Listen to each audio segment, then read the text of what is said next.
Hi, good morning everyone. Richard Wong here from New Zealand.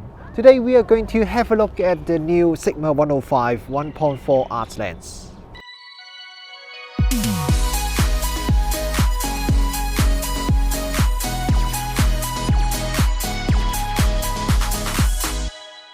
So this 105 1.4 lens is the latest addition to the Sigma ART series lens. Following their tradition, is a very big lens. I thought my Sigma 15mm f1.4 ART lens is a big lens, but put them side by side, my Sigma 50mm f1.4 lens suddenly looks more like a micro four thirds lens. The lens feels very well made and also feels very solid. The lens weighs 1.6 kilograms, so it's as heavy, or actually in some cases heavier, than a lot of the 70-200 f2.8 zoom lens in the market. In the last few weeks or so, I have been doing a lot of testing of this lens, so I have been carrying it around almost every day with me. Me as a wedding photographer, I'm already quite used to carrying a lot of heavy, big camera gear. But having said that, I actually for a couple of days I decided to leave the camera and the lens at home and instead of carrying it with me, because I know that I'm going to do a bit of walking that day and I really don't want to carry such a big and heavy lens with me when I have to walk over an hour or so.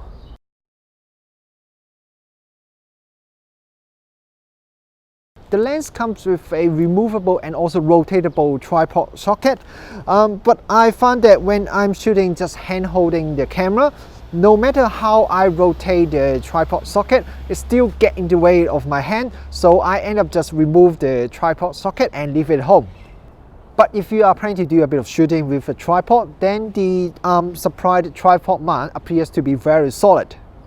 The focus ring is very large and smooth. If I have to be picky, maybe I would say the focus ring feels a little bit too tight. There's only one switch on the lens, which is the autofocus and manual focus switch. It doesn't have optical image stabilizer, so it doesn't have any of those optical image stabilizer switches. It also doesn't have a focus limiting switch on it.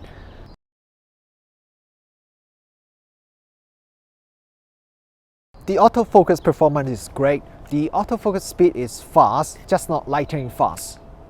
But for a fast aperture lens like this one, especially a third-party one, I guess most people are concerned about the autofocus accuracy rather than the autofocus speed. And I'm happy to say that the autofocus accuracy of this Sigma 105 1.4 lens is very good. While there are some photos I shot using this combo at f1.4 is not completely in focus, I don't believe this is a problem of the lens itself. You know, at f1.4 you have very shallow depth of field. Even when I'm shooting some moving target, when the camera is shooting at f1.4 with continuous autofocus, the percentage of photo that is perfectly sharp is also very good. So I took the Sigma 105 to shoot a night indoor event during the review period, and I mounted on my Nikon DF because I want better low light performance. And I noticed two issues. The first issue is because of the small grip on the DF, my finger gets sore very quickly when holding the camera with the Sigma 105 attached, and also the camera feels quite unbalanced because of the big heavy lens in the front. And the second thing is I noticed there are also a more than usual number of shots that is misfocused. A lot of them are slightly back focused. I think it may be largely due to the fact that my Nikon DF doesn't have a very good autofocus system, and also the venue is quite dark but also with very strong color light, because in the past I noticed that when I'm shooting under similar kind of lighting condition, the autofocus performance is normally not very good as well with my Nikon DF. So I don't know if it's really because of the Sigma 105, because on a normal bright day, the autofocus performance is very good, but I thought I should mention it anyway. As you can see, the lens has a huge front element. The front filter thread is 105mm. So if you are planning to buy a filter to use it with this lens, be prepared, it will be quite expensive. And you probably don't want to buy any low quality cheap filter to put it in front of this lens as well.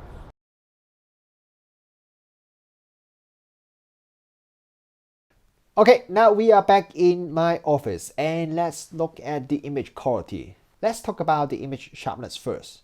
Even at wide open, at maximum aperture f1.4, it's already very sharp.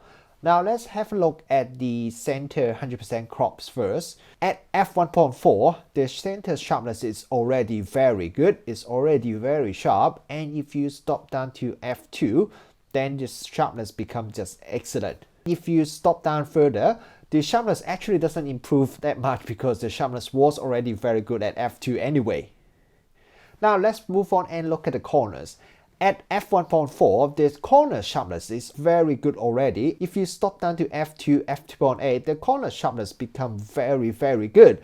So overall, the Sigma 105 is definitely a very sharp lens. Even at 1.4, I think the sharpness would not disappoint anyone.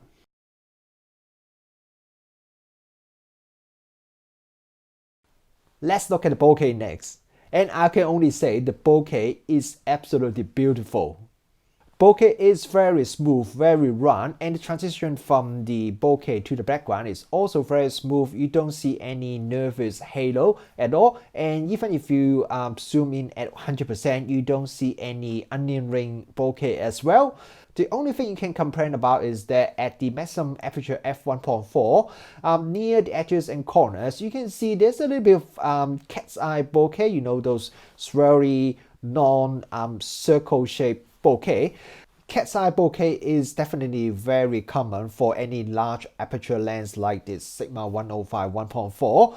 I don't think the cat's eye effect is any worse than most other large aperture lens.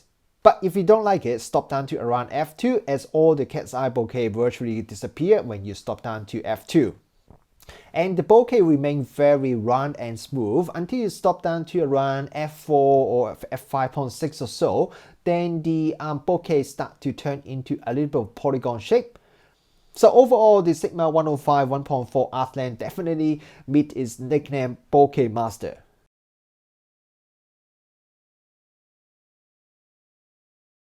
In terms of vignetting, so here are the photos I got when I take photos against a plain white wall.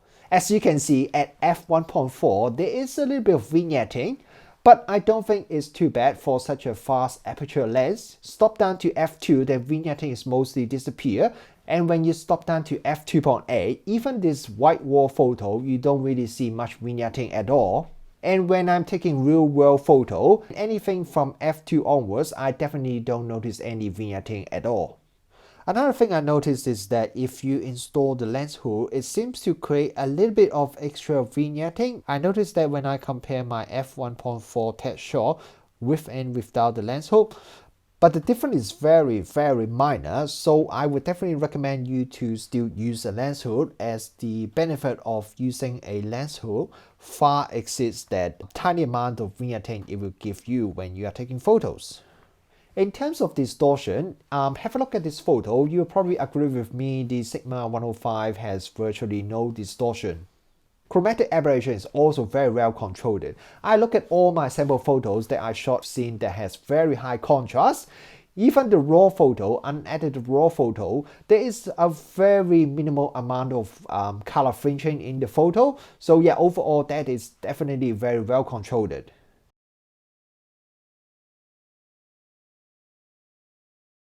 In terms of flare control, I'm also very happy with the result. I have shot many photos, directly into the sun or in a dark area with a very strong spotlight. And even with a shot like this one, where I have the sun directly in front of the camera at the corner, and then on the opposite side, a shadow area, this is probably the most challenging way to test the lens flare resistance, and the result is still very impressive. The shot at f1.4 and also a shot at f8, both of them, there is very minimal amount of lens flare, so that is very impressive. And I'm also very happy with the color and contrast that I got from the lens. All the sample photos from this review are RAW file converted to JPEG with very minimal processing, and you can see the color and contrast, they all look very beautiful.